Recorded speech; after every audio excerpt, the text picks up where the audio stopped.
they preserve the crime against you and ensure terminal failure.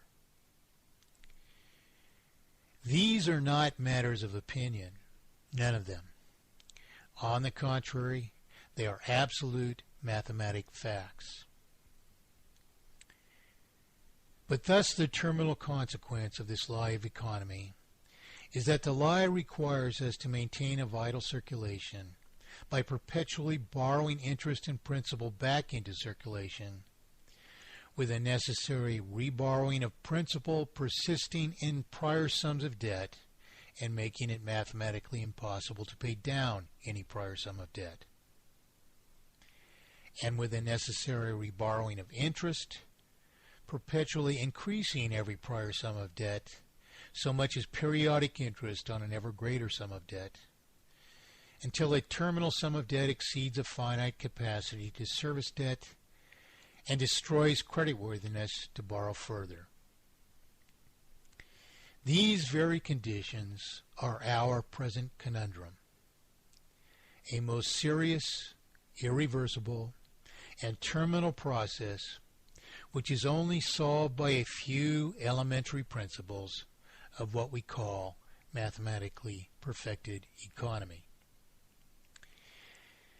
Given the perpetual denial of representation, then, which not only betrayed us to impose these crimes long ago, but which by perpetual betrayal persists in the crimes to this day, the present inherently terminal instrument of exploitation we merely call a banking system inherently and irreversibly multiplies artificial, falsified indebtedness into terminal indebtedness. We, the people of the world, therefore, must understand all the improprieties of this criminal, destructive system, which in fact is mutually exclusive to the human concept and ideal of actual free enterprise. We must understand all the improprieties of this ever unascended system of exploitation, then, if we are ever to achieve actual free enterprise, just reward, and commensurable prosperity. We must understand all the improprieties of this criminal system, then, if we are to make ourselves so capable of responsible self-rule that we, the united people of the world, can ensure abatement not only of a wholly unnecessary artificial monetary failure, but also of all the monetary and political injustices which are otherwise inseparable from the events which impose this exploitation upon us. Only by clearly understanding these ever-related issues, then, can we not only avert failure immediately and even virtually without cost, by transforming this imposed exploitation into mathematically perfected economy, only then, likewise, can we ever deliver to ourselves actual just reward and true prosperity, equal forever to our capacities and willingness to render production responsibly. The task of all history, then, was forever to unite over a fact of singular solution. The vastly plagiarized and compromised work and the present global initiative for mathematically perfected economy and absolute consensual representation, which we discuss in the present TNS programs, therefore, explained over 40 years ago, in 1968, not only how the present failure would transpire, but exactly how to solve and to avert both the present monetary and political injustices. Some 15 years later, in 1984, the models I provided the Reagan administration proved this thesis of inevitable failure and even with exceeding accuracy, projected the very time of the inevitable failure by no more than borrowing back into circulation the principal and interest we pay out of circulation and servicing obfuscated, falsified debts to a purported banking system. These vital, still unrefuted 1984 models, then, which are in fact proven by an historic pattern spanning already more than 26 years, together with source code and exhaustive documentation of my original thesis of inevitable failure and a fact of one and one only integral solution for one, inflation, deflation, and maldisposition, two, forever adverse systemic manipulation of the cost or value of money or property, and three, for inherent, irreversible, and therefore terminal multiplication of artificial, falsified indebtedness, which of course is now manifesting in the present global failure. All of which were simultaneously posted to numerous public electronic bulletin boards, in fact likewise then, comprised the first online monetary reform presence some 10 years before the official 1993-4 inception of today's Internet. Even in its original forms then, this work disproved every recent, pretended, contending proposition of solution over 40 years ago. For from its very inception, mathematically perfected economy was a proof of singular solution. That is, from its inception, mathematically perfected economy was a proof that nothing else solves the categoric faults of pretended economy, and that nothing else solves the fundamental causes of the present artificial failure. These programs on mathematically perfected economy and absolute consensual representation are best negotiated in order, as previous material develops a vital background for what follows.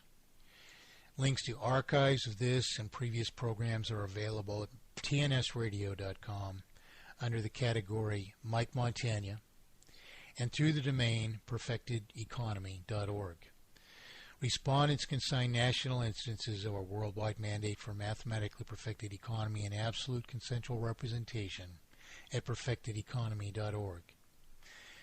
This program is broadcast regularly at 2 p.m. Pacific Time, 10 p.m. UTC, each Saturday from TNS Radio, tnsradio.com, Tirnasar, Land of the Free.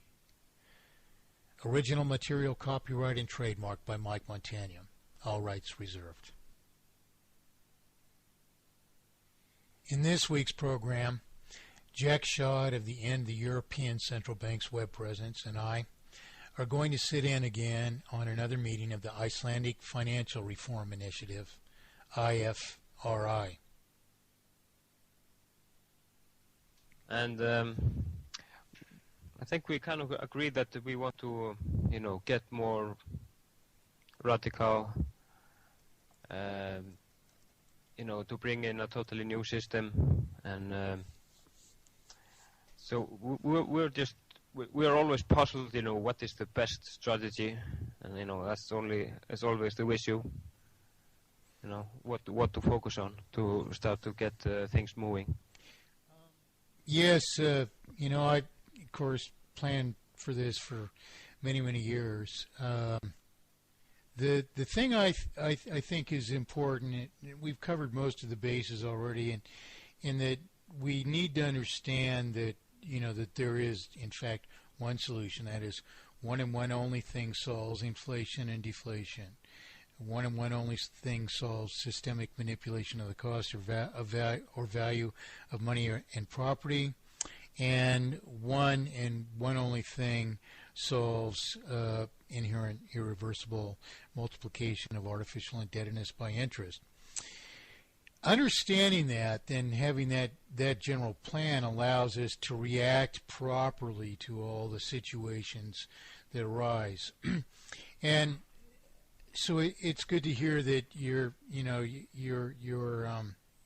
dedicated to, committed to reacting as necessary. I don't mean start a violent revolution.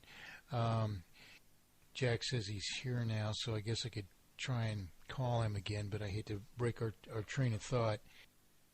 By having this overall plan and realization that there's only one thing that's going to solve all of our problems, and by, on the other hand, by understanding the various crimes against ourselves, then we're prepared to deal with everything that happens. And the plan is basically just to go forward with implementing a solution, whereas, we could script it out. What are we going to do if this happens, and what are we going to do if that happens? All that's important. I sort of have some kind of confidence about that might be befuddling to listen to at times, because in fact, you see, I've fought all these battles with all these different people, for so long. I've basically tread about every trail that's possible to tread over and over and over again. So in part my confidence comes from that, but originally it comes from, and the only basis for confidence in all of us is in a plan, is to understand that there is one solution, and that the arguments for that one solution are omnipotent. So so we're beginning at that point now. I'm basically, I hope most of you understand what we're doing. I'm going to try and, break away from what I'm talking about and click this start button here, hopefully to get Jack into this. Okay, Jack, we've already started this, so you're a few sentences behind us, but I'll let you just follow along. So we're all here. You can hear me all right now still, Thor? Yes. Hello, Jacob. Hi, Thor. Hi. How are you? I'm just listening in. Okay. Yeah, sure. There are four of us here. If you feel like it, Jack, go ahead and make a comment. Jack is as you probably know, Thor is and the rest of your group. He's a citizen of the Netherlands, living in Spain, but he's opposed to the the banking actions against your country and his own country, and he's founder of this and the European Central Banks movement. So Jack is one of us, and he's been a very good spokesman for a solution for a long time. In fact, several of us have inevitably been connected in an agreement on this fact of one solution. So, Jack, I've just explained that we were talking about the plan, and that's what this IFRI group is after, is that they're formulating their plan how to act for this next year, and I basically outlined that an understanding of singular solution and the crimes against us is the plan, and it allows us to react to anything that might be done, that we might be confronted with. So anyway, Thor, that finishes my comment, and brings us all up to speed. So why don't you continue then? Yeah.